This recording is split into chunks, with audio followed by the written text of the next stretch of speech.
மாண்புமிகு பேரவைத் தலைவர் அவர்களே,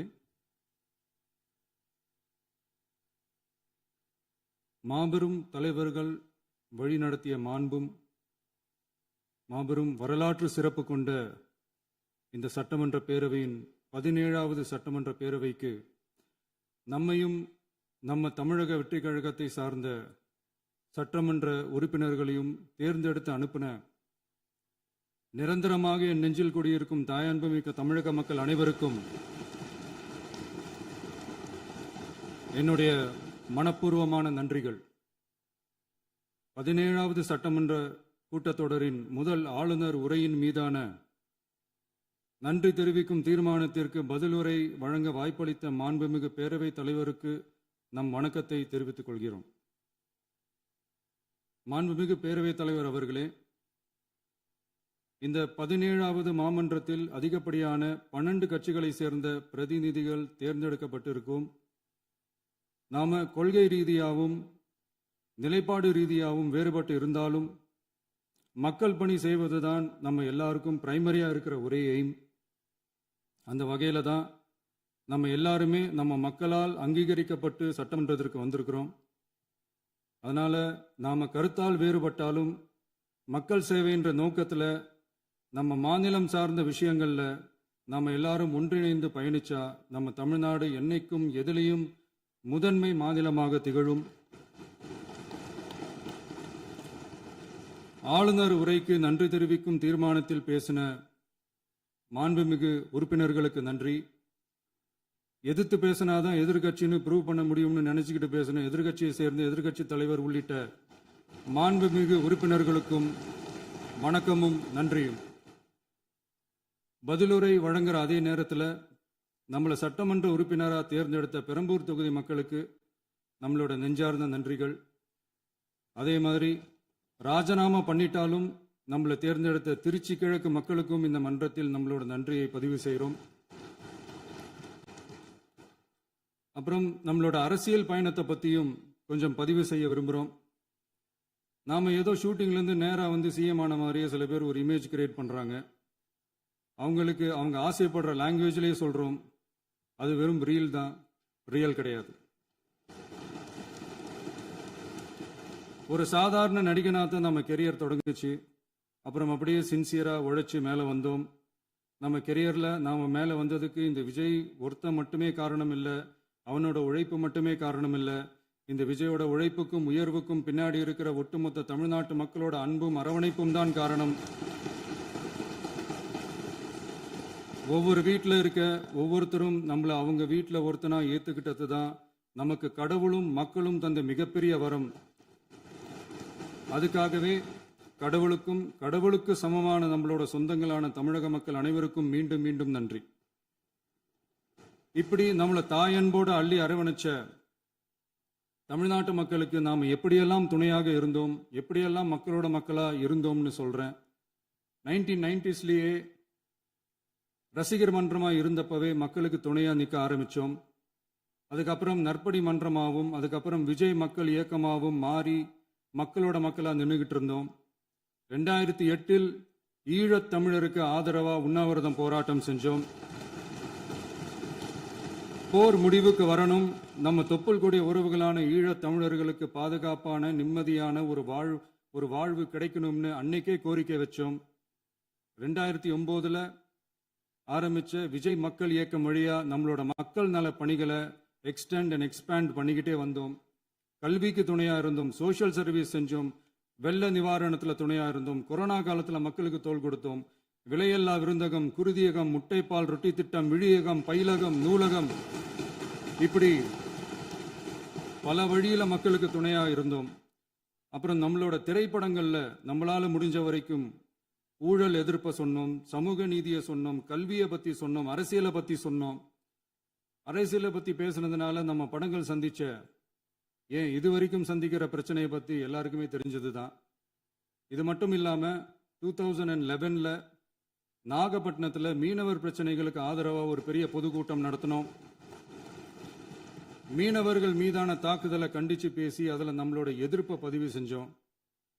2017 ஜல்லிக்கட்டு போராட்டத்தில் தமிழர் பண்பாட்டு உரிமைக்கான நம்மளோட ஆதரவை தெரிவித்தோம். 2018 ஸ்டெர்லைட் போராட்டம் துப்பாக்கி சூட்ல பாதிக்கப்பட்ட நம்ம சொந்தங்களை நேர்ல சந்திச்சு ஆறுதல் சொன்னோம்.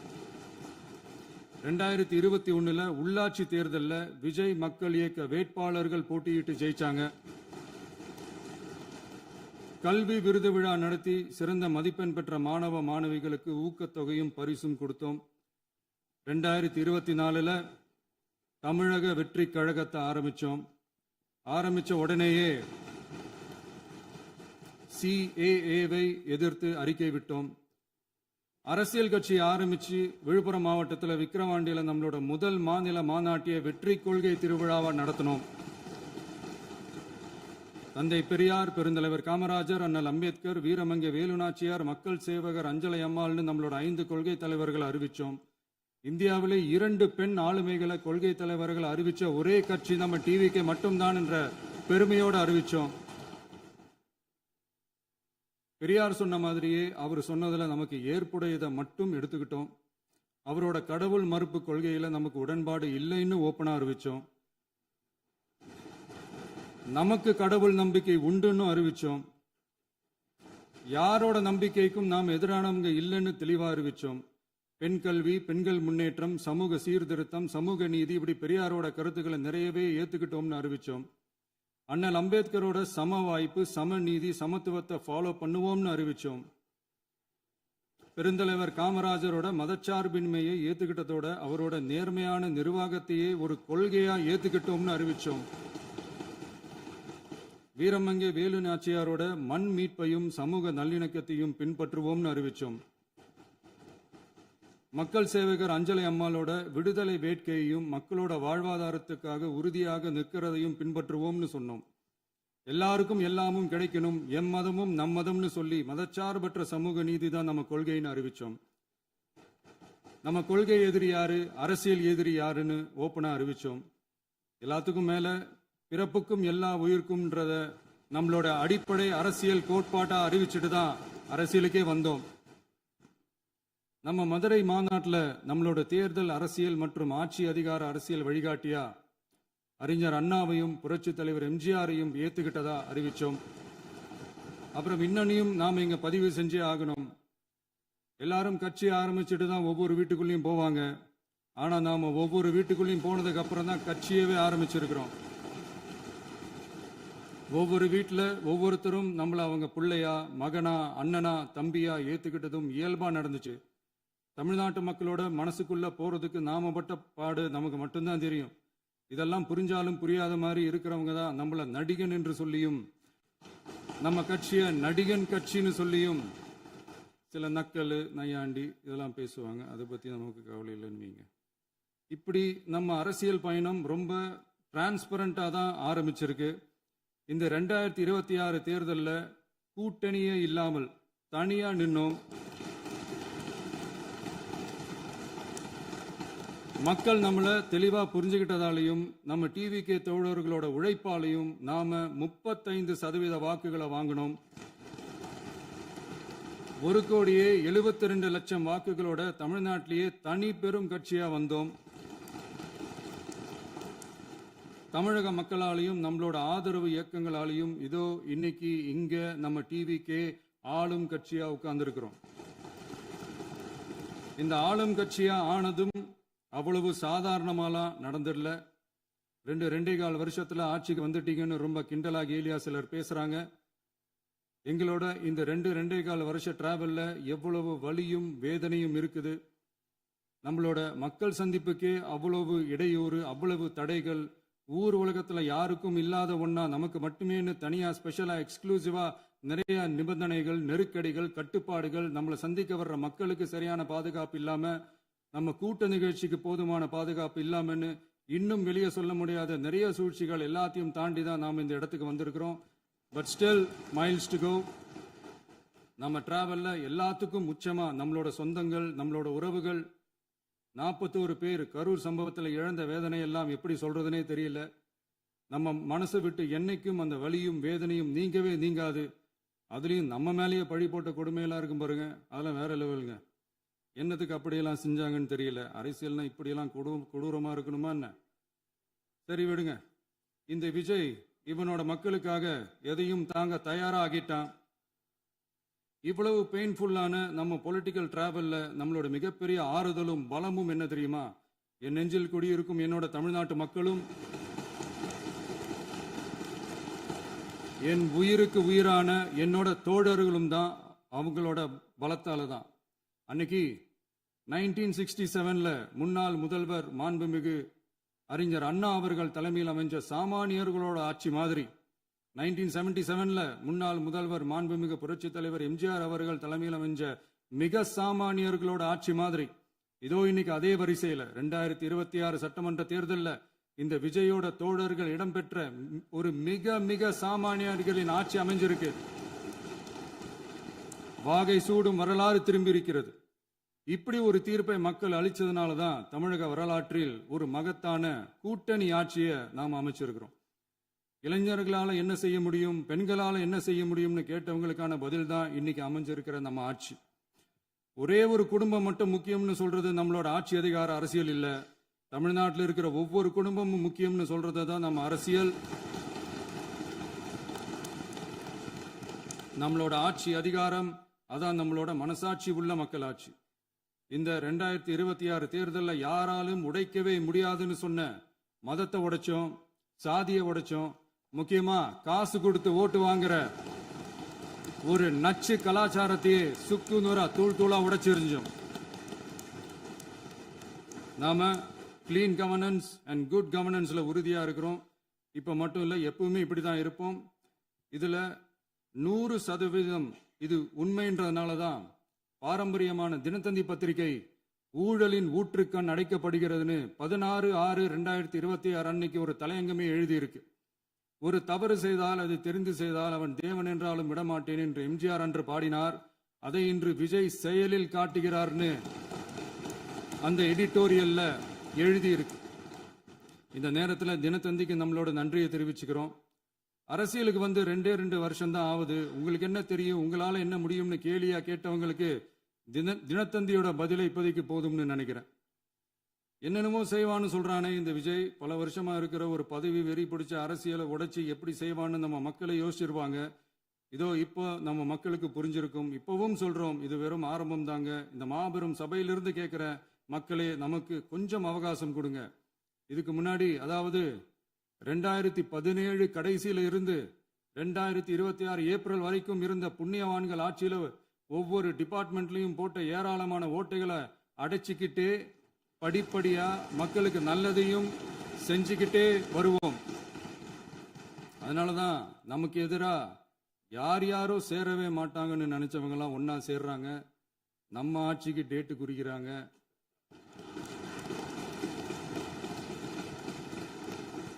சரி, அவங்கள நம்ம மக்களே பார்த்துப்பாங்க, அதை விடுங்க. நாம ஆட்சிக்கு வந்து சரியா 40 நாள் ஆகுது. அதுக்குள்ள என்ன செஞ்சீங்கன்னு கேட்கிறாங்க. ஒரு லிஸ்ட் ஒன்று சொல்றேன் கேளுங்க. பெண்கள் பாதுகாப்புக்காக சிங்கப்பெண் சிறப்பு படை, 200 யூனிட் வரை கட்டணமில்லா மின்சாரம், போதைப் பொருள் ஒழிப்புக்காக தனிப்படை, குறுவை நெல் சாகுபடியை ஊக்குவிப்பதற்காக 134.83 கோடி சிறப்பு தொகுப்பு திட்டம், வழிபாட்டு தலம், ஸ்கூல், பஸ் ஸ்டாண்டுன்னு அதுக்கு பக்கத்தில் இருக்கிற 717 மதுபான கடைகள் மூடப்பட்டன. அங்க வேலையில் இருந்தவர்களுக்கு வேறு கடைகளில் வேலை, கவனிக்கப்படாமல் விடப்பட்ட அம்மா உணவகங்கள் புதுப்பிக்கப்பட்டன. பத்திரப்பதிவு துறையில் பகல் கொள்ளைக்கு ஃபுல் ஸ்டாப் வைக்கப்பட்டுள்ளது.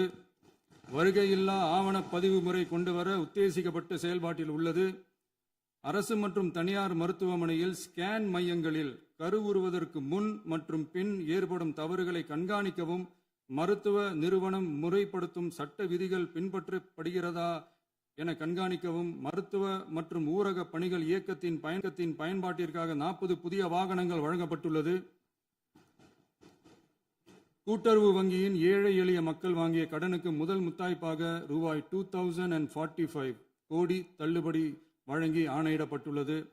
ஒன்றிய அரசிடம் கேட்டுக்கொண்டதற்கிணங்க கடந்த 2 வருடமாக நிறுத்தி வைக்கப்பட்ட இருந்த ஜல் ஜீவன் மிஷன் திட்டம் புதுப்பிக்கப்பட்டு ஜல் ஜீவன் மிஷன் திட்டம் 2.0 நடைமுறைக்கு கொண்டு வரப்பட்டுள்ளது.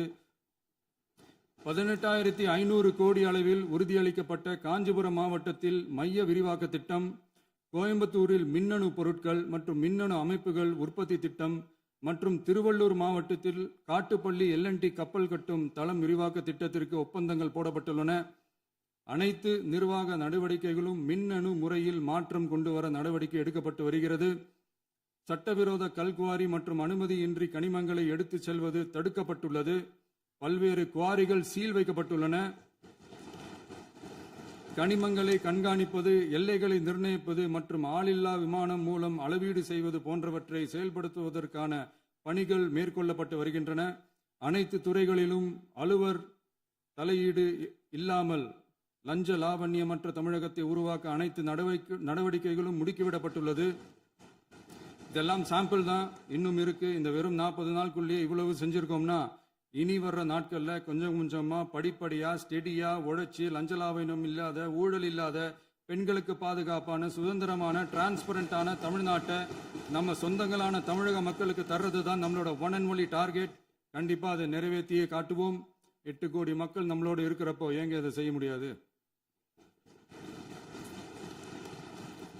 மாண்புமிகு பேரவைத் தலைவர் அவர்களே, தமிழ்நாட்டின் கருவூலம் எப்படி திசை மாறி உருமாறி தேய்ந்து ஓய்ந்து கிடைக்கிறதுன்னு சொன்னாங்க.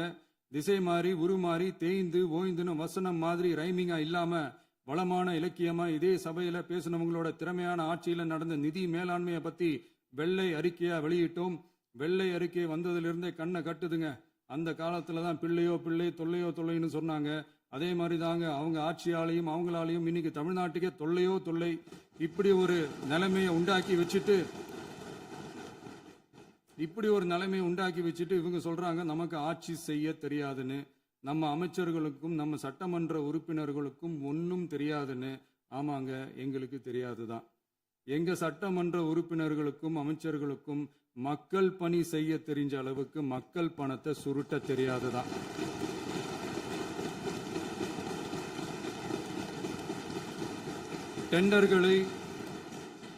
டெண்டர்களை முறைப்படுத்த தெரிஞ்ச அளவுக்கு அதோட ரேட்டை உயர்த்தி ஊழல் செய்ய தெரியாதுதான். பதவி உயர்வு வழங்கவும் பணி இடமாற்றம் கலந்தாய்வு நடத்தவும் தெரியுமே தவிர பதவி உயர்வுக்கும் பணியிட மாற்றத்திற்கும் பணம் பறிக்க தெரியாதுதான். புதிய பணியிடங்கள் உருவாக்க தெரியுமே தவிர அந்த பணியிடங்களை பணத்துக்கு விற்க தெரியாதுதான். கோயில்கள்ல நடக்கிற நிர்வாக சீர்கேட்டை தடுக்க நீங்க பேசுங்க, நீங்க கண்டிப்பா பண்ணுங்க. கோயில்கள்ல நடக்கிற நிர்வாக சீர்கேட்டை தடுக்க தெரியுமே தவிர கோயில் பணத்தை கொள்ளையடிக்க தெரியாதுதான். தங்கத்தை உருக்கி தாரை வார்க்க தெரியாதுதான்.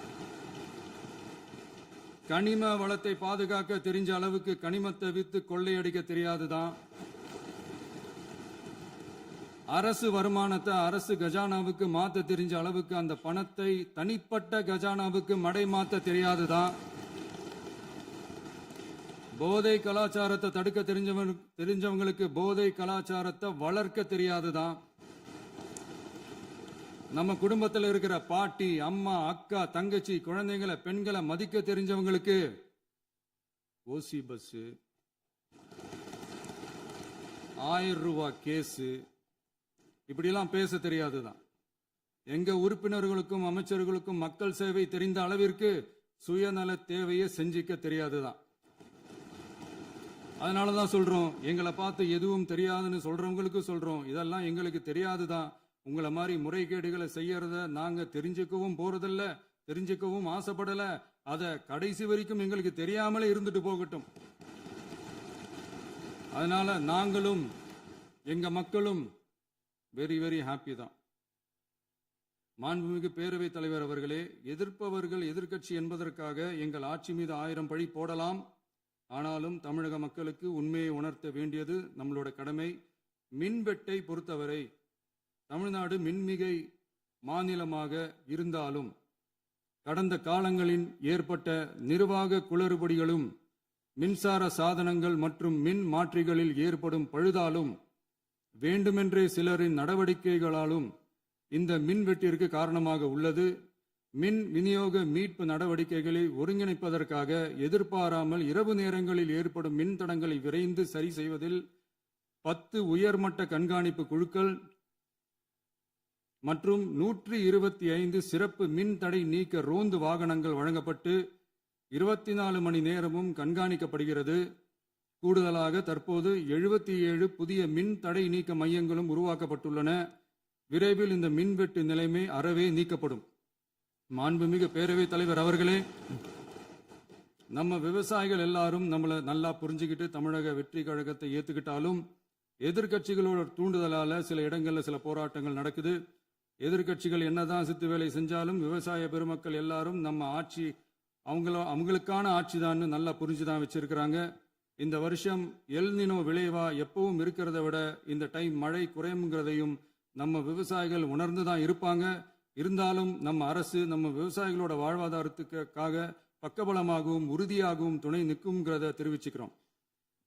நம்ம தமிழகத்தில் ஏற்கனவே நடந்த அதி அற்புதமான சூப்பரான நிர்வாக திறன் கொண்ட 50 வருஷ அரசியல் அனுபவம் கொண்ட 2.0, 3.0, 4.0 பல 0.0 மாடல் ஆட்சி நடத்த கனவு கண்டவங்களோட அட்டகாசமான ஆட்சிக்காரங்க பல்வேறு விதமான நிதி நெருக்கடியை நம்ம மக்களுக்கும் நமக்கும் பரிசா கொடுத்துட்டு போய் இருந்தாலும் கூட்டுறவு வங்கிகளின் மூலம் 75,000 வரை பயிர்கடன் பெற்று குறு சிறு இதர பெரு விவசாயிகளுக்கு 100% முழுமையான பயிர்கடன் தள்ளுபடியும் 75,000க்கு மேல் கடன் பெற்றவர்களுக்கு குறைந்தபட்சமாக 35,000 பண பயன் கிடைக்கும் அளவிற்கு மொத்தம் 14,43,504 விவசாயிகளுக்கு ரூபாய் 5,932.23 கோடி பயிர்கடன் தள்ளுபடி வழங்கப்பட்டுள்ளது. மாண்புமிகு பேரவைத் தலைவர் அவர்களே, நாம ஒன்றியத்தில் கூட்டுறவு கூட்டாட்சி, மாநிலத்தில் சுயாட்சி என்ற கொள்கையை கொண்டவங்க தான் ஏற்கனவே அறிவிச்சிருக்கிறோம். தற்போதைய ஒன்றிய அரசு சார்ந்த கட்சியுடன் அரசியலில் கொள்கை அளவில் நேர் எதிராக நிற்கிறவங்க தான் நாம. அதே சமயத்தில் எதுக்கெடுத்தாலும் கண்ணை மூடிக்கிட்டு ஒன்றிய அரசோட மோதல் போக்கை விரும்புறவங்க நாம இல்ல. நமக்கு எப்பவுமே தமிழகத்தின் வளர்ச்சி மட்டும்தான் முக்கியம். அதுக்காக நம்மளோட அரசியல் ரீதியான கொள்கைகளையோ மாநில உரிமைகளையோ கொஞ்சம் கூட விட்டு கொடுக்கவே மாட்டோம். அதுல ரொம்ப தெளிவாகவும் உறுதியாகவும் இருக்கிறோம். இனியும் இப்படித்தான் இருப்போம். அதுல ஒருபோதும் மாற்றமே இருக்காது. அதனால இதுல யாரு திசை திருப்ப வேலையில் ஈடுபட்டாலும் அவங்க எல்லாரும் மக்கள் மத்தியில் தோற்பது உறுதி. எனவே நம்ம மக்களுக்கோ சிறுபான்மை சகோதரர்களுக்கோ நம்ம ஆதரவு இயக்கங்களுக்கோ எந்தவித சந்தேகமும் வேண்டாம். நாம் யாரோட டீமும் இல்ல. நாம எப்பவுமே பியூரான பீப்புள்ஸ் டீம். இன்னும் சொல்ல போனா நாம secular team, social justice team. மாண்புமிகு பேரவைத் தலைவர் அவர்களே, அரசு விழாக்கள், கல்வி நிறுவனங்கள் மற்றும் பல அதிகாரப்பூர்வ நிகழ்ச்சிகளோட தொடக்கத்தில் நம்ம தமிழ்தாய் வாழ்த்த பாடுறது தான் வழக்கமா இருக்கு. தமிழ்தாய் வாழ்த்த பொறுத்த வரைக்கும் நம் அரசு இதுல நம்மளோட உறுதியான நிலைப்பாட்டை ஒன்றிய அரசுக்கு மிக தெளிவா தெரிவிச்சிருக்கு. அது இல்லாம இதில் மாநில அரசின் கொள்கைக்கு ஏற்ப ஒன்றிய அரசின் அறிவிக்கையில் திருத்தம் மேற்கொள்ள கோரிக்கையும் விடுக்கப்பட்டுள்ளது. நீட் தேர்வை பொறுத்தவரை கிராமப்புற மற்றும் பொருளாதார ரீதியாக பின்தங்கிய மாணவர்களுக்கு சமமான வாய்ப்பை வழங்குவதில்லை. மருத்துவ கல்வியில் சமூக நீதி மற்றும் சம வாய்ப்பை நீட் பாதிக்கிறது என்பதை உணர்கிறோம். எனவே மருத்துவ படிப்புகளுக்கான சேர்க்கையை 12ஆம் வகுப்பு மதிப்பெண்களின் அடிப்படையில் நடத்த வேண்டும் என்று நமது அரசு வலியுறுத்தி வருகிறது. மத்திய அரசிடம் நீட்டிலிருந்து தமிழ்நாட்டிற்கு விலக்கு வழங்க வேண்டும் என்று கோரிக்கை விடுத்துள்ளது. மாண்புமிகு பேரவைத் தலைவர் அவர்களே, பேரறிஞர் அண்ணா அவர்கள் தலைமையிலான அரசு 1968 இருமொழி கொள்கையை நடைமுறைப்படுத்தியது. தமிழ் ஆட்சி மொழி, தமிழ் மொழியை பாதுகாப்பது, மாணவர்களுக்கு ஆங்கிலத்தின் மூலம் உலக அளவிலான வாய்ப்புகளை வழங்குவது, எந்த ஒரு மொழியையும் கட்டாயமாக திணிப்பதை தவிர்ப்பது மற்றும் எதிர்ப்பது, நிலத்தின் மொழி மற்றும் பண்பாட்டு அடையாளத்தை பேணுவது என்பதை நம் தமிழக வெற்றிக் கழக ஆட்சி ஏற்றுக்கொண்டுள்ளது. எனவே தமிழ்நாட்டில் தமிழ் ஆட்சி மொழி மற்றும் இருமொழி கொள்கை என்பதில் நமக்கு மாற்று கருத்தே இல்லை. மாண்புமிகு பேரவைத் தலைவர் அவர்களே, கடந்த 11/6/2026 அன்று நடந்த நிதி ஆயோக் கூட்டத்தில் தமிழ்நாடு அரசின் சார்பாக கலந்து கொண்டு வறுமையற்ற தமிழ்நாடு இயக்கம் உருவாக்க தேவையான நிதியையும், தமிழ்நாட்டுக்கு 2 எய்ம்ஸ் மருத்துவமனைகளை தருமாறும், மருத்துவம் மற்றும் பல் மருத்துவ படிப்பிற்கு 12ஆம் வகுப்பு மதிப்பெண் அடிப்படையில் இடங்களை நிரப்புதல் குறித்தும், செயற்கை நுண்ணறிவு தொடக்க நிறுவன வளர்ப்பு மையங்கள் தமிழ்நாட்டில் அமைக்கவும், இளைஞர் திறன் மற்றும் வேலைவாய்ப்பு இயக்கம் செயல்படுத்த வேண்டியும், பெண்கள் தலைமையிலான வளர்ச்சி குறித்தும், மீனவ சமுதாயங்களின் வாழ்வாதாரம் மற்றும் மீன்பிடி படகுகள் மற்றும் மீனவர்களை விடுவித்தல் குறித்து நிரந்தர நடவடிக்கை எடுக்க வேண்டியும், காலநிலை தாங்கும் தன்மை பெருந்திட்டம் 2045 கீழ் விண்வெளி உற்பத்தி மையத்தை தேசிய விண்வெளி உற்பத்தி மையமாக அறிவிக்க கோரியும், தமிழ்நாட்டில் சாலை போக்குவரத்து, நெடுஞ்சாலை மற்றும் ரயில்வே அமைச்சகத்தின் மேம்பாட்டு குறித்தும், அனைத்து கிராமங்களையும் டிஜிட்டல் இணைப்பு வசதி ஏற்படுத்துதல் குறித்தும், கூட்டு குடிநீர் திட்டம் தொடரவும், அரசின் விழாக்களில் தமிழ்தாய் வாழ்த்துக்கான முதலிடத்திற்கான கோரிக்கையும், மேகதாது அணை கட்டுமான நிறுத்தத்தை உறுதிப்படுத்தவும், மாநிலத்தின் மீது மும்மொழி கொள்கையை வற்புறுத்தாமல் புதிய கல்விக் கொள்கையை திணிக்காமல் தமிழகத்திற்கான கல்வித்தொகை ரூபாய் 3284 கோடியை விடுவிக்க கோரியும், ஆண்டுதோறும் 5 லட்சம் இளைஞர்களுக்கு உதவித்தொகையுடன் கூடிய பணியினை தொழில்நுட்ப பயிற்சி வழங்க ஒத்துழைப்பு வழங்குமாறும், ஒகேனக்கல் 3ஆம் கட்ட கூட்டு குடிநீர் திட்டத்திற்கான நிதி ரூபாய் 2283.40 விடுவிக்கவும், வேலை வாய்ப்பு மற்றும் வாழ்வாதாரத்துக்கான உத்தரவாத திட்டத்தின் கீழ் வேலை வாய்ப்புகளை உருவாக்க உடனடி நடவடிக்கை மேற்கொள்ள வேண்டியும் மற்றும் திருக்குறளை தேசிய இலக்கியமாக அறிவிக்குமாறும் தமிழ்நாடு சார்பில் பேசியுள்ளோம் என்பதை தெரிவித்துக் கொள்கிறோம். மாண்புமிகு பேரவைத் தலைவர் அவர்களே, அண்டை மாநிலங்களுடனான நட்புறவு ஒரு மாநிலத்தின் வளர்ச்சிக்கும் நாட்டின் ஒற்றுமைக்கும் மிகவும் அவசியமானது. தமிழ்நாடு தனது அண்டை மாநிலங்களுடன் நதி நீர் பங்கீடு, பொருளாதாரம், கல்வி, கலாச்சாரம் மற்றும் போக்குவரத்து துறைகளில் நல்லுறவை பேணி வருகிறது. பரஸ்பர மரியாதை, ஒத்துழைப்பு மற்றும் கூட்டாட்சி தத்துவத்தின் அடிப்படையில் அண்டை மாநிலங்களுடனான நட்புறவை வலுப்படுத்தவும் நமது ஆட்சியில் காக்கப்படுகிறது. மாண்புமிகு பேரவைத் தலைவர் அவர்களே, சட்டம் ஒழுங்கை பற்றி பேச்சு வந்தது. சட்டம் ஒழுங்கு சரியா இருக்கணும் அப்படின்றதுல எங்களுக்கு மாற்று கருத்தே கிடையாது. கண்டிப்பா லா அண்ட் ஆர்டர் கரெக்டா இருக்கணும், கரெக்டா இருக்கும், இருக்க வைப்போம். அதே மாதிரி பெண்கள் பாதிக்கப்படுறதையும் இங்க யாராலையும் சகிச்சிக்கவே முடியாது. அதுக்கான கடுமையான நடவடிக்கைகள் நம்ம அரசு எடுத்துக்கிட்டு இருக்கிறோம். இந்த சிங்கப்பெண் சிறப்பு அதிரடிப்படை கூட அதுக்கான ஒரு ஃபர்ஸ்ட் ஸ்டெப் தான். அதே மாதிரி இந்த போதைப் பொருள் நடமாட்டம், அதை கண்ட்ரோல் பண்றதுக்கும் நம்ம அரசு கடுமையான நடவடிக்கைகள் எடுத்துக்கிட்டு இருக்கிறோம். அதையும் கண்டினியூ பண்ணி எடுப்போம். மாண்புமிகு பேரவைத் தலைவர் அவர்களே, இப்போ நான் சொன்ன இந்த பிரச்சனைகள்லாம் 2026 போன மாதம் மே மாதம் 10ஆம் தேதி புதுசாக வந்துடல. இதெல்லாம் பல வருஷமா இருக்கிற பிரச்சனைகள் தான், பல வருஷமா கண்டுக்காம விட்ட பிரச்சனைகள் தான்.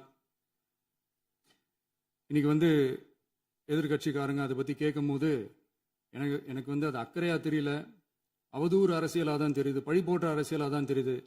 இப்படி அவதூறு பழி போடுறவங்களை பார்த்து ஒன்னே ஒன்று தான் கேட்கணும்னு தோணுது.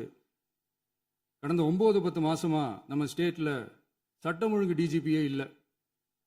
சட்டம் ஒழுங்கு டிஜிபியை போடுங்கன்னு சொல்லி எல்லாம் ஓஞ்சி போயிட்டோம். போன ஆட்சியில் நடந்ததுக்கெல்லாம் இப்பதான் விடையே கண்டுபிடிக்கிறோம் நம்ம ஆட்சியில்.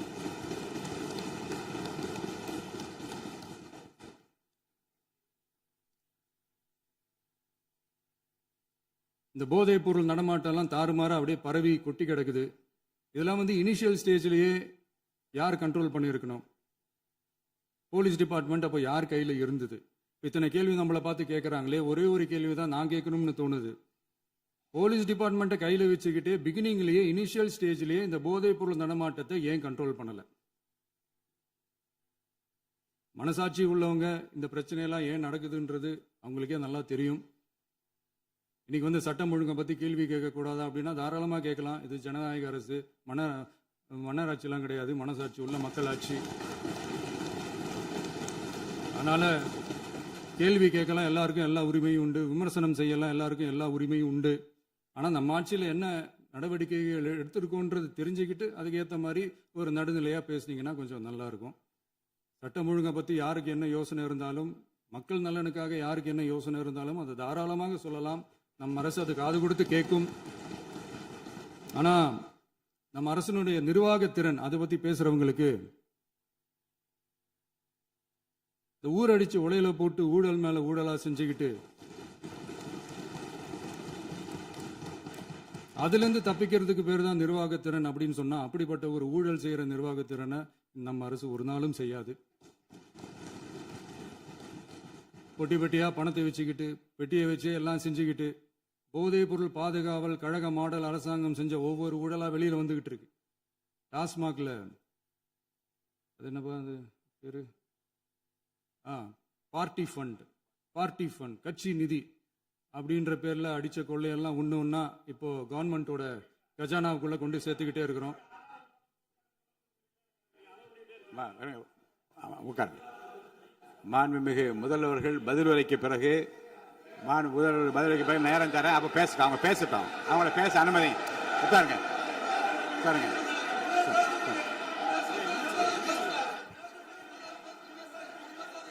மாண்புமிகு அலோவ் பண்றேன் உட்காருங்க.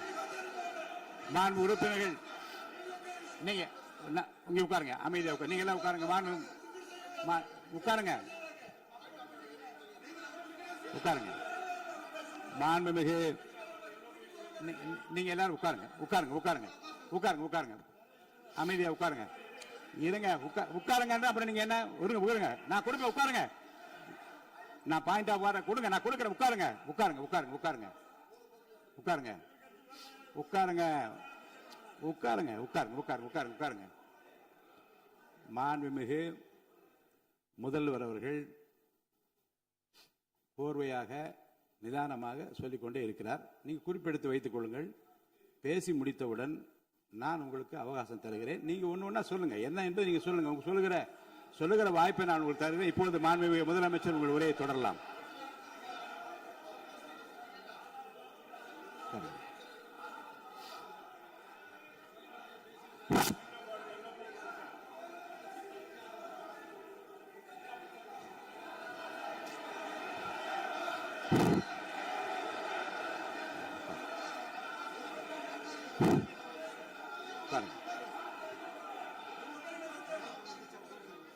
நான் எழுந்த பிறகு உட்கார்றதா முறை. உட்காருங்க, எல்லாரும் உட்காருங்க. தேசிய உட்கார்.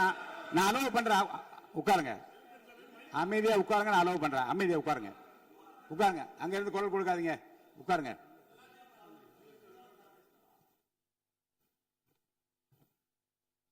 இனிமையான இந்த விவாதத்தில் இதுவரை குறுக்கீடுகள் இல்லாமல்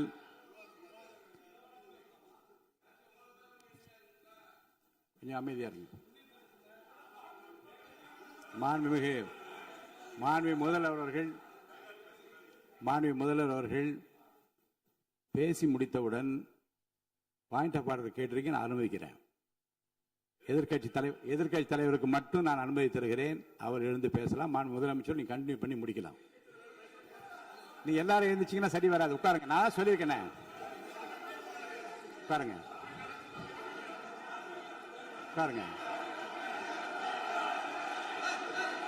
உட்காருங்க.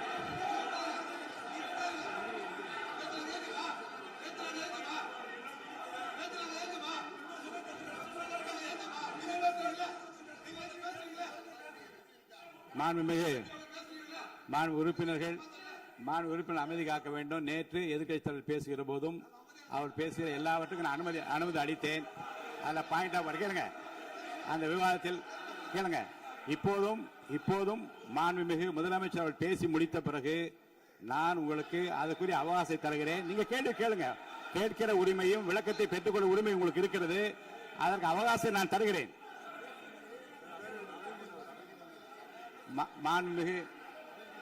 மாண்புமிகு உறுப்பினர் அமருங்க. நான் என் தீர்ப்பை சொல்லுகிறேன். மாண்புமிகு முதலமைச்சர் அவர்கள் பேசி முடித்தவுடன் எதிர்க்கட்சி தலைவருக்கு அந்த வாய்ப்பை நான் தருகிறேன். நிச்சயமா அந்த கேள்வி கேட்கலாம். உட்காருங்க எல்லாரும். பேரவை முன்னவர் பேசுங்க. மாண்பு பேரவைத் தலைவர் அவர்களே, இன்று இவர்கள் முயற்சி செய்வது அவர் ஆளுங்கட்சியாக இருக்கின்ற போது இருங்க, நான் சொல்லிடுறேன் ப்ளீஸ். ஒரே நிமிஷம் நான் சொல்லிடுறேன் ப்ளீஸ். ஆளும் கட்சியாக இருக்கின்ற போது நீங்கள் சொன்ன ஒரே வார்த்தை, நாங்கள் பேசி முடித்ததற்கு பிறகு குறிப்பிடுத்துவிட்டு நீங்கள் எந்த கேள்வி வேண்டுமானாலும் கேட்கலாம் என்று ஒரு முறையை நீங்கள் பின்பற்றினீர்கள். அதே முறையை இப்போது பின்பற்ற வேண்டும் என்று கேட்டுக்கொள்கிறேன். பள்ளிக்கல்வித்துறை அமைச்சர் மாண்புமிகு பேரவைத் தலைவர் அவர்களே, நேற்றைய தினம் கூட எதிர்க்கட்சி தலைவர் சொன்னதை முழுமையாக கேட்டு இறுதியில் ஒரு வாய்ப்பு தந்தீங்க. அதுவும் இல்லாம இந்த நேரத்தில் நேரலையில் நீங்களும் பாக்குறீங்க. அங்கிருந்து உரிமையில் விழித்து இந்த பக்கம் இருக்கிற உறுப்பினர்களை பார்த்து அப்படின்னு உரிமையில் விழிப்பதை உங்கள் மூலமாக கண்டிக்கிறேன். அந்த வார்த்தையை அவை குறிப்பிலிருந்து நீக்கணும். கண்ணியம் காத்து முதல்வர் முழுமையாக பேசுவதை காத்து கண்ணியம் காத்து இந்த சபைக்கு ஒரு மரபு இருக்கிறது. அதை மூத்த உறுப்பினர்கள் பின்பற்றபடி உங்கள் மூலமாக கேட்டுக்கொள்கிறேன். மாண்புமிகு முதலமைச்சர் அவர்கள் உரையை தொடரலாம். நான் தரேன். நான் உறுதியாக மாண்புமிகு முதலமைச்சர் அவர்கள் பேசி முடித்தவுடன் எதிர்க்கட்சி தலைவருக்கு அந்த வாய்ப்பு தரப்படும் என்பதை உறுதியாக சொல்லிவிட்டேன். இடையிலே குறுக்கீடு செய்யாமல் அந்த பேச்சு முழுமையாக பேசி முடிக்க நீங்கள் அனுமதி வழங்க வேண்டும் என்று கேட்டுக்கொள்கிறேன். அமைதியா உட்காருங்க. அவங்க பேசி முடிக்கட்டும், நீங்க கேளுங்க. நான் என்ன சொல்றேன், கேட்கிற உரிமையும் விளக்கத்தை கேட்டு பெற உரிமை உங்களுக்கு இருக்கிறது. ஆனா இடையிலே குறுக்கீடு செய்யாமல் அதை முடிக்கும்படி நான் கேட்டுக்கொள்கிறேன். மாண்புமிகு முதலமைச்சர் அவர்கள் தொடர்ந்து நீங்க பேசலாம்.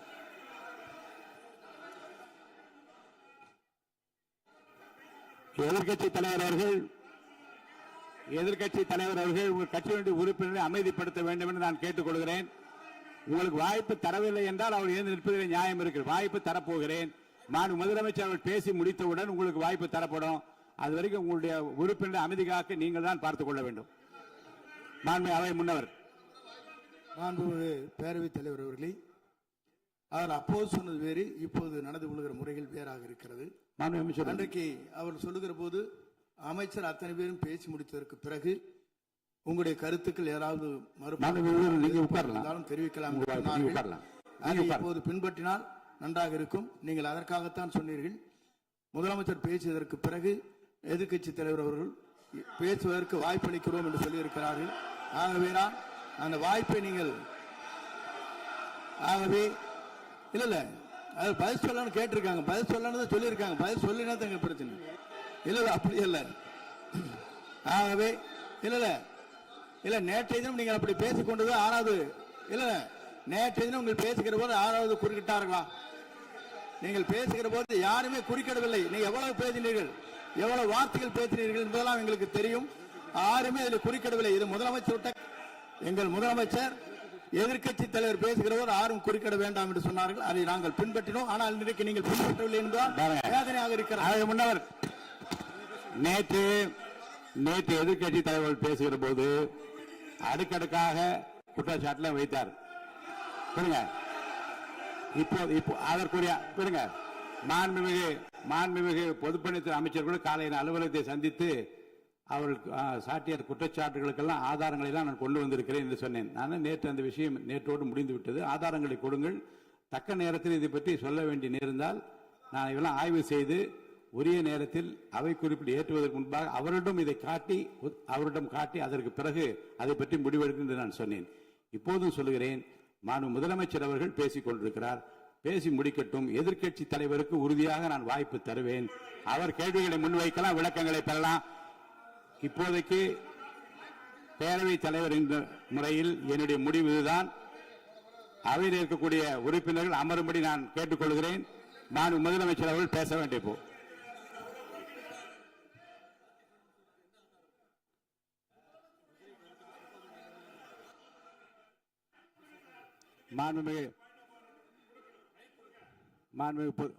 இருங்க. அவை முன்னவர் பேரவைத் தலைவர் அவர்களே, நேற்றைய தினம் நீங்கள் முழுமையாக பேசினீர்கள். உங்கள் பேச்சுக்கள் எப்படி இருந்தது என்பதும் நாடறியும். இருந்தாலும் கூட நாங்கள் அமைதியாக இருந்தோம். இல்ல நீங்க இருங்க. ஒவ்வொரு வார்த்தைக்கு இருங்க. நீங்க மின்வெட்டையில நீங்க சொன்னீங்க. உங்களுடைய முன்னாள் அமைச்சர் ஆற்காடு வீராசாமி இருக்கிற போது மின்வெட்டால் தான் நாங்கள் ஆட்சியே மாறியது என்றெல்லாம் சொன்ன கதையெல்லாம் இருக்கு. அதெல்லாம் சொன்னோம்னாங்க. நாங்களே அமைதியா இருந்தோம். அதுக்காக நீங்க தயவு செய்து எதிர்க்கட்சி தலைவருக்கு வாய்ப்பளிக்கிறார்கள். அந்த வாய்ப்பை நீங்கள் அவர் முதலமைச்சர் பேசுவதற்கு பிறகு பேசினால் அழகாக இருக்கும். அவை முன்னர் பள்ளி கல்வித்துறை அமைச்சர். மாண்புமிகு பேரவைத் தலைவர் அவர்களே, அவர் ஒரே ஒரு வார்த்தையை தான் சொன்னார். பார்ட்டி ஃபண்ட் என்ற வார்த்தையை கேட்டு எதிர்க்கட்சி நண்பர்கள் கோபப்படுகிறார்கள். ஆனால் அதன் மீது உங்களுக்கு பாயிண்ட் ஆஃப் ஆர்டர் தருவதாகவும் நீங்கள் சட்டப்பேரவை தலைவர் சொல்கிறீர்கள். நேற்றைய தினம் இதே போல வெற்றி தலைவர் அவர்களினுடைய வழிகாட்டில் வளர்ந்த நாங்கள் சகிப்புத்தன்மையோடு அவர்கள் பல வார்த்தைகள் சொன்னார்கள். புதிதாக சோஃபா மாடல் என்றார்கள், குதிரை பேரம் என்றார்கள், எத்தனையோ வார்த்தைகள் சொன்ன போது சகிப்புத்தன்மையோடு அதை கேட்டு பொறுமையாக இருந்தோம். குதிரை பேரம் எல்லாம் அவைக்குள் நீக்கப்பட்டு விட்டது. சரி, சோஃபா மாடல் என்று ஒன்று சொன்னார்கள். ஆதாரம் கேட்டு இப்படி எழுந்து நாங்கள் கொந்தளிக்காமல் ஒரு சட்டமன்றத்தில் ஒரு உறுப்பினர் எப்படி நடந்து கொள்ள வேண்டும் என்பதற்கு எடுத்துக்காட்டாக தமிழக வெற்றி கழகத்தின் உறுப்பினர்கள் நடந்து கொண்டார்கள். இப்போது மதிப்பிற்குரிய எதிர்க்கட்சி தலைவர் அவர்களே, உங்கள் ஊடாக நான் கேட்பது என்னவென்றால், அவர்களினுடைய கட்சி உறுப்பினர்களை அவர் அமைதிப்படுத்தி முதல்வர் அவர்கள் உரையை முழுமையாக கேட்டு சகிப்புத்தன்மைக்கு சட்டமன்றத்தில் இந்த பக்கம் மட்டுமல்ல அந்த பக்கமும் எடுத்துக்காட்டாக இருப்பதற்கு அவர் வழிவகை செய்ய வேண்டும் என்று உங்கள் மூலமாக கேட்டுக்கொள்கிறேன். மாண்புமிகு பொதுப்பணித்துறை அமைச்சர்.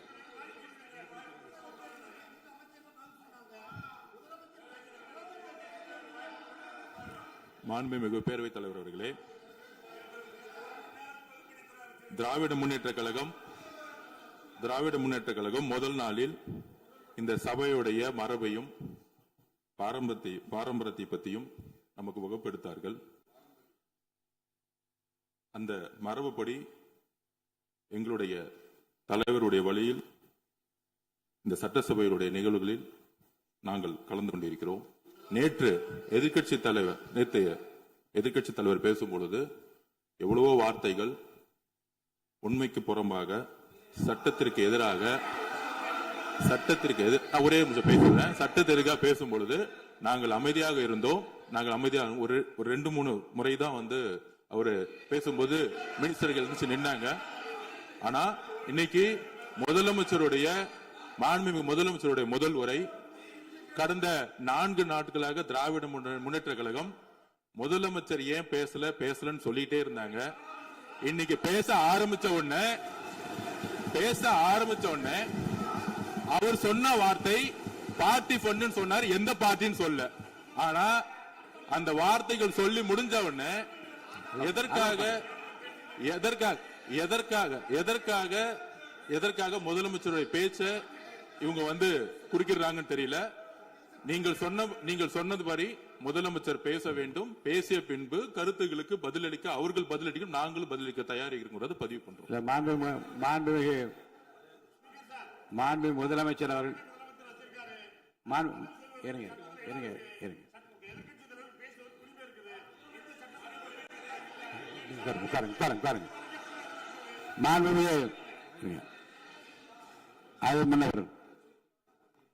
மரபு இருக்கிறது. எப்போது வேணா பாயிண்ட் ஆஃப் ஆர்டர் இருக்கலாம். இருந்தாலும் கூட நீங்க அந்த மரபை நீங்க கடைபிடித்தீங்களா உங்க ஆட்சியில? நீங்க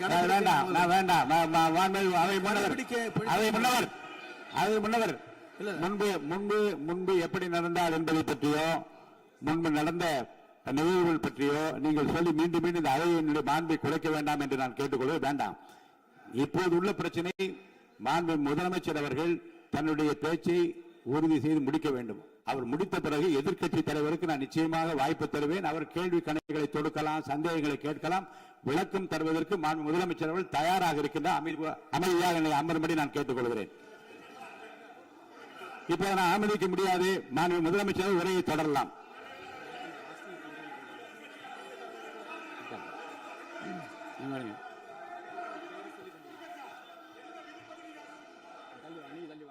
மாண்புமிகு உறுப்பினர் ஆஸ்டின் உங்க இடத்துல போய் உட்காருங்க. மாண்புமிகு உறுப்பினர் ஆஸ்டின், நீங்க ஒரு மூத்த உறுப்பினர், சபை விதிகளை நன்கு தெரிந்த ஒரு உறுப்பினர், நீங்க போய் இடத்துல உட்காருங்க. முதல்ல மாண்புமிகு முதலமைச்சர் அவர்கள் உரையை தொடரலாம்.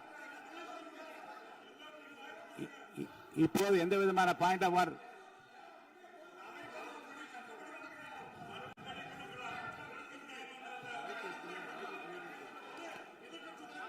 நான் வாய்ப்பு இல்லை என்று சொன்னால் நீ எழுந்து நிற்பதிலே நியாயம் இருக்கிறது. உட்காருங்க. வாய்ப்பு உறுதியாக எதிர்க்கட்சி தலைவருக்கு பாயிண்ட் ஆஃப் ஆர்டர் மட்டுமல்ல, உட்கார்ந்து அவர் பேசிய பேச்சுக்கள் என்னென்ன இருங்க, என்ன என்ன என்ன என்ன என்ன உங்களுக்கு சந்தேகம் இருக்கிறதோ, வினாக்கள் இருக்கிறதோ அதை நீங்க கேட்கலாம். அவர் பதில் சொல்வதற்கு தயாராக இருக்கிறார். பேசி முடிக்கின்ற வரை அமைதி காக்கும்படி உங்களை நான் கேட்டுக்கொள்கிறேன். மாண்புமிகு எதிர்க்கட்சி தலைவர் முழு ஒத்துழைப்பை நீங்கள் தர வேண்டும் என்று நான் எதிர்பார்க்கிறேன்.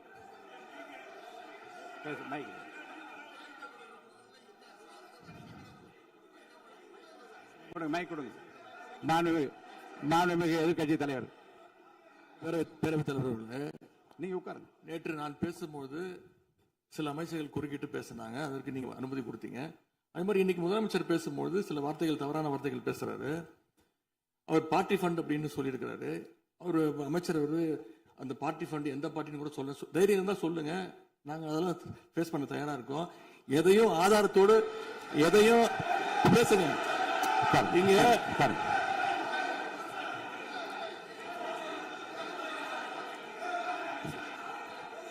அது மாதிரி பேரவைத் தலைவர் அவர்களே, நேற்று நான் பேசி முடிஞ்சோடனே நீங்க அவை முடிஞ்சிருச்சுன்னு சொல்லிட்டீங்க. நாங்கெல்லாம் வீட்டுக்கு போயிட்டோம்.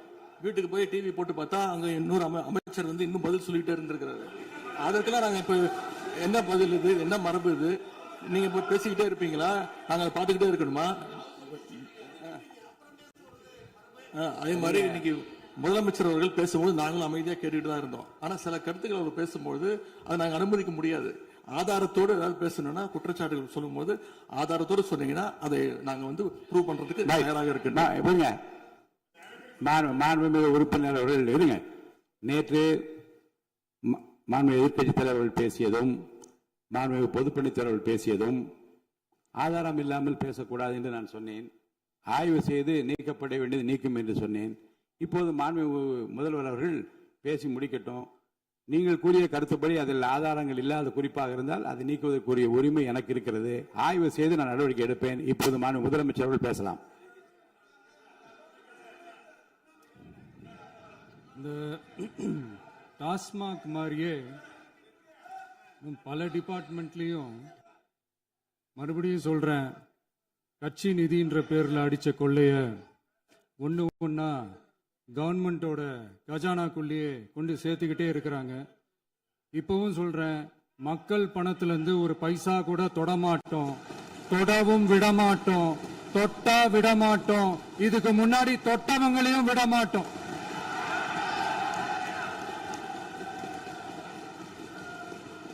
ஒவ்வொரு ஊழலா வெளியில வரும் போலே, ஒவ்வொரு வேஷமா கலைஞ்சிரும் போலே, இங்க இருக்கிற நிறைய பேரு நடுங்கி போய் இதுல நம்ம மேல அவதூறு வேற. இப்ப புதுசா ஒரு வெப்பன் ஒண்ணு கொண்டு வந்திருக்காங்க. அது என்ன தெரியுமா? அவங்க தயவால தான் நம்ம ஆட்சி நடக்குதான். மக்கள் தயவால இந்த ஆட்சி நடந்துகிட்டு இருக்கு.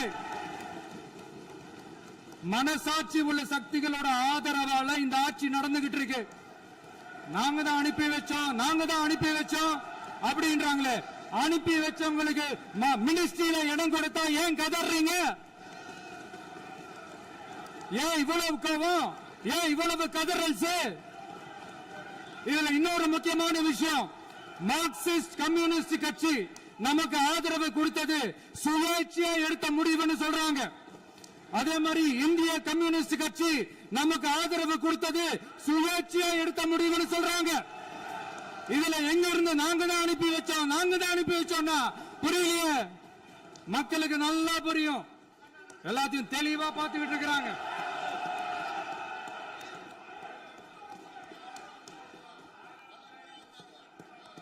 முதலமைச்சர் கண்டினியூ பண்ணலாம். மாண்புமிகு முதலமைச்சர்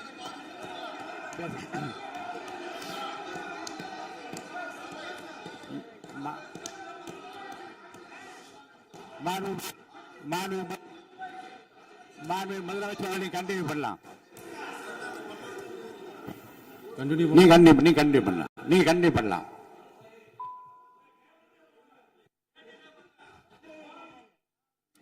இந்த சமூக நீதி அரசுன்னு சொல்றவங்களை பார்த்து கேட்கிறேன், நம்ம பட்டியலின சகோதரர்களுக்கு எத்தனை அமைச்சர் பதவி கொடுத்தீங்கன்னு கொஞ்சம் சொல்ல முடியுமா?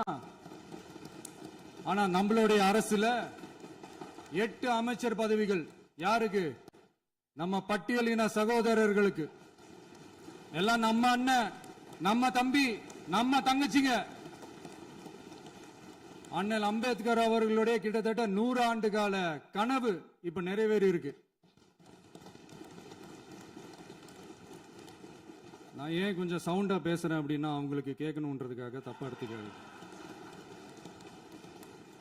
அதே மாதிரி பெண்களோட பாதுகாவலர் நாங்க தான் அப்படின்னு சொல்லிக்கிறவங்களை கேட்கிறேன், எத்தனை பெண்களுக்கு அமைச்சர் பதவியில இடம் கொடுத்தீங்க கொஞ்சம் சொல்ல முடியுமா? எங்க அரசுல 4 சகோதரிகளுக்கு அமைச்சர் பதவி கொடுத்திருக்கிறோம்.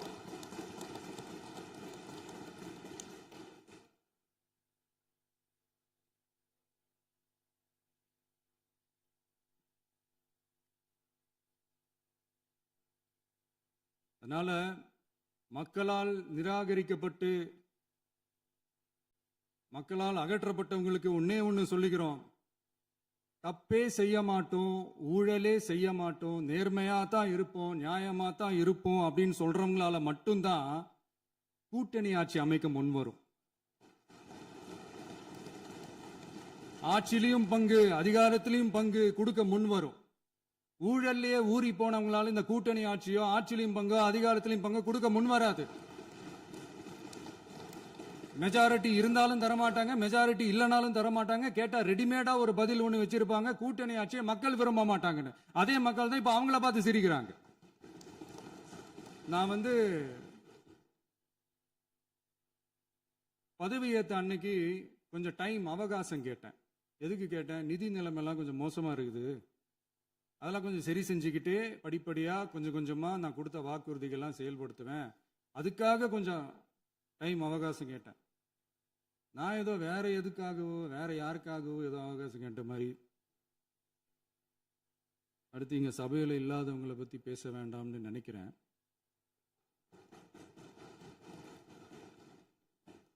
இங்க நம்மளை பத்தி அவதூறு பரப்புறதோட மட்டும் இல்லாம இப்ப நம்ம மக்கள் மேலேயும் அவதூறு பரப்ப ஆரம்பிச்சிட்டாங்க. மக்கள் நமக்கு ஓட்டு போட்டது தப்பான், குடும்பம் குடும்பமா நமக்கு ஆதரிச்சது தப்பான். இது இப்போ இல்ல, நான் சொல்றது எம்ஜிஆர் அவர்கள் காலத்திலிருந்தே. அப்பவே அவர் ஜெயிச்சப்போ அதே மக்களை தப்பு தப்பா பேசுறது. மக்கள் என்ன பண்ணிட்டாங்க, எம்ஜிஆர் என்ன பண்ணிட்டாரு, எம்ஜிஆர் என்ன இது பண்ணிட்டாரு. 50 வருஷமா ஒரே டெக்னிக்கா.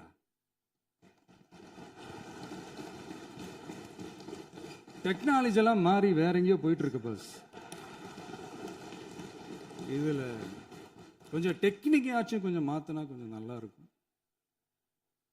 அதனால மக்களுக்கு யூஸ்ஃபுல்லா இருக்கிற மாதிரி இந்த ஆக்கப்பூர்வமான கருத்துக்களோ ஆக்கப்பூர்வமான யோசனைகளோ இருந்தா சொல்லுங்க, அதை நாங்க டெஃபரெண்டா எடுத்துக்கிறோம். ஆனா அதை விட்டுட்டு இந்த நக்கல், நையாண்டி, சம்பந்தம் இல்லாத பேச்சு இதெல்லாம் பேசிட்டு அப்புறம் முதல்வர் பதில் சொல்லல, முதல்வருக்கு பதில் சொல்ல தெரியல அப்படின்னா அப்புறம் என்ன சோஃபா மாடல் ஆட்சியா? அது என்னன்னு புரியறதுக்கு எனக்கு ரொம்ப நாள் ஆச்சு. இந்த sofa set, table chair, teapoy, furniture பிசினஸ்லாம் வேற எங்க வெளியில போய் பண்ண சொல்லுங்க. அப்படி அந்த பிசினஸ் தான் பண்ணணும்னா நிறைய பிசினஸ் பண்ற மாதிரி வெளியில போய் பண்ண சொல்லுங்க, இங்க சட்டசபைக்குள்ள வேணாம்.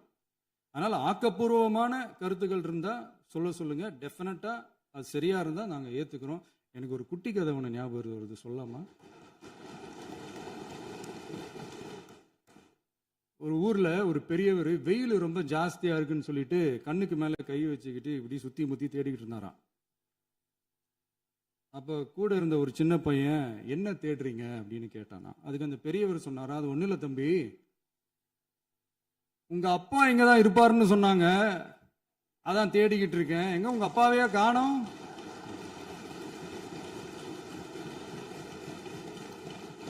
இல்ல அந்த எங்களுக்கும் நக்கலா நையாண்டியா சம்பந்தம் இல்லாத குட்டி கதை இதெல்லாம் எங்களுக்கும் பேச தெரியும். அந்த கதையில பெரியவர் அப்படி சொன்னாராம், தப்பா எடுத்துக்காதீங்க. அந்த கதையில பெரியவர் அப்படி கேட்டாராம். அதனால யாரும் இங்க டென்ஷன் ஆக வேணாம். அதனால இன்னொரு இந்த என்னுடைய உரையை முடிக்கிறதுக்கு முன்னாடி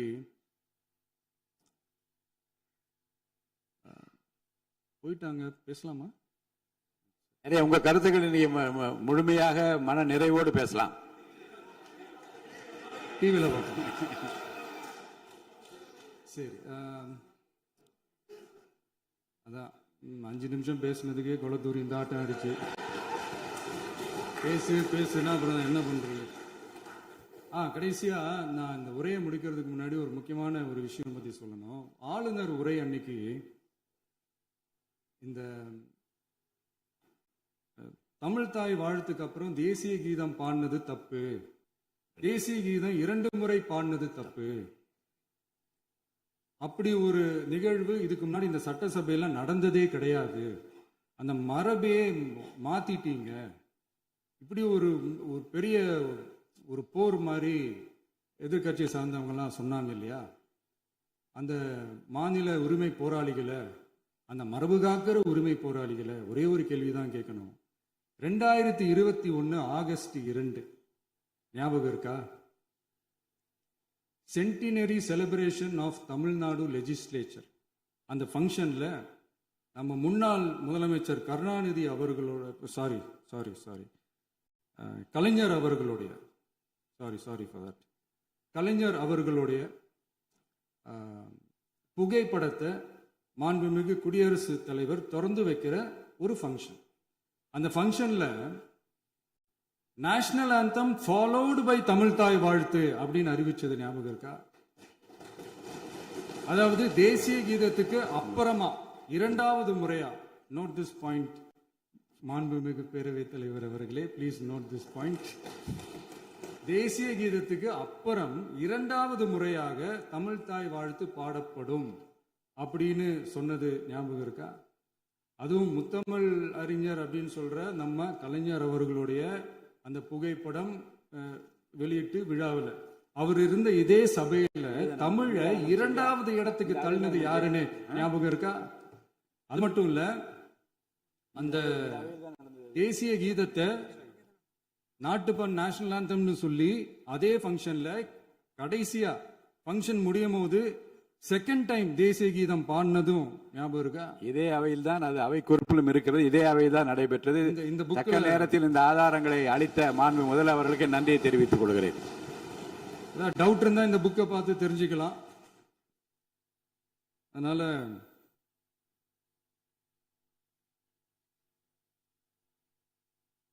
இதெல்லாம் கேட்டா என்ன சொல்லுவாங்கன்னா, அது ஜனாதிபதி கலந்துகிட்ட ஃபங்க்ஷன், அதெல்லாம் அப்படிதான், அதெல்லாம் கண்டுக்க கூடாது அப்படின்னு சொல்லுவாங்க. இதே மாதிரிதான் பேசுறது ஒண்ணு, செய்யறது ஒண்ணு, செய்யறது ஒண்ணு, பேசுறது ஒண்ணு. இதெல்லாம் மக்கள் பார்த்துக்கிட்டு இருக்காங்க. எலெக்ஷனுக்கு முன்னாடி தான் அப்படி செஞ்சுக்கிட்டு இருந்தாங்க. இப்போ எலெக்ஷனுக்கு அப்புறம் அதே தான் செய்யறாங்க.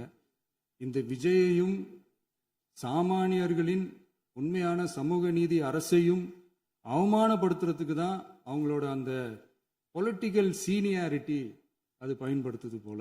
சரி, செய்யட்டும் செய்யட்டும், நல்லா செய்யட்டும். இப்போ ஆனாலும் நம்மளுடைய மாநில உரிமை, மொழி உரிமை, உத்தமபுத்திரர் போல வேஷம் போடுற எதிர்கட்சிக்கு ஒன்றை மட்டும் ஆணித்தரமாக சொல்றோம். உங்களை மாதிரி தமிழ்னு சொல்லிக்கிட்டு, மொழி, பண்பாடு, கலாச்சாரம்னு சொல்லிக்கிட்டு ரெட்டை வேஷம் போடுறவங்க நாங்க கிடையாது. உலகெங்கும் வாழும் என் தமிழ் சொந்தங்களுக்கு நம்முடைய உத்தரவாதம் தமிழ் தான் எங்க உயிர் நாடி அப்படின்றத மறக்க மாட்டோம். இப்பவும் சொல்றோம், மாநில உரிமையில எப்பவும் உறுதியா இருப்போம். அதே சமயத்துல அரசியல் வேற, ஒன்றிய மாநில அரசுகளுக்கு இடையே இருக்கிற நிர்வாக அணுகுமுறை வேற. இதுல நாங்க ரொம்ப தெளிவா இருக்கிறோம்.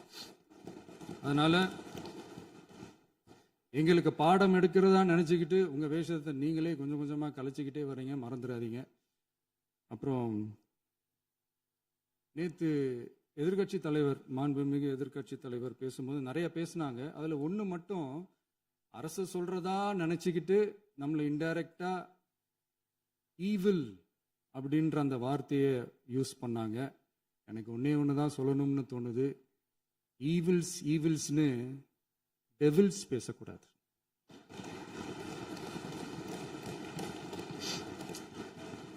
அவங்க இருந்திருந்தா ஒரு ஆக்ஷன் பண்ணணும்னு எனக்கு தோணுச்சு. எல்லாரும் போயிட்டாங்க. பர்மிஷன் பண்ணலாமா? இப்பவும் பண்ணலாம், ஒன்றும் தப்பு இல்லை.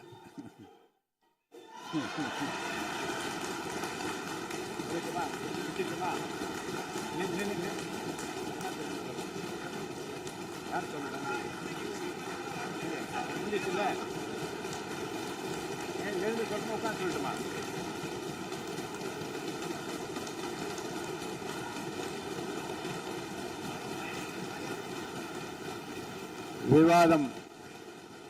விவாதம் முடிவுற்றது. மாண்புமிகு உறுப்பினர்கள் முன்மொழிந்த திருத்தங்கள் வலியுறுத்தப்படுகின்றனவா என்று அறிய விரும்புகிறேன். மாண்புமிகு உறுப்பினர்கள் முன்மொழிந்த திருத்தங்கள் அனைத்தும் பேரவையின் அனுமதியில் திரும்ப பெறப்படுகின்றன. 2026 ஆண்டு ஜூன் திங்கள் 18ஆம் நாளன்று சட்டமன்ற பேரவைக்கு மாண்புமிகு ஆளுநர் அவர்கள் ஓந்தளித்த பெருரைக்கு தமிழ்நாடு சட்டமன்ற பேரவை உறுப்பினர்கள் பெரிதும் நன்றி உடையவர்களாவர் என்று மாண்புமிகு பேரவை துணைத் தலைவர் திரு மு ரவிசங்கர் அவர்களால் 19/6/2026 நாளன்று முன்மொழியப்பட்ட தீர்மானம் பேரவையின் முடிவுக்கு விடப்படுகிறது. ஏற்போர் ஆம் என்க. மறுப்போர் இல்லை என்க. ஏற்போரே அதிகம் என்று கருதுகிறேன். ஏற்போரே அதிகம். தீர்மானம் நிறைவேறியது. அரசினர் தீர்மானம்.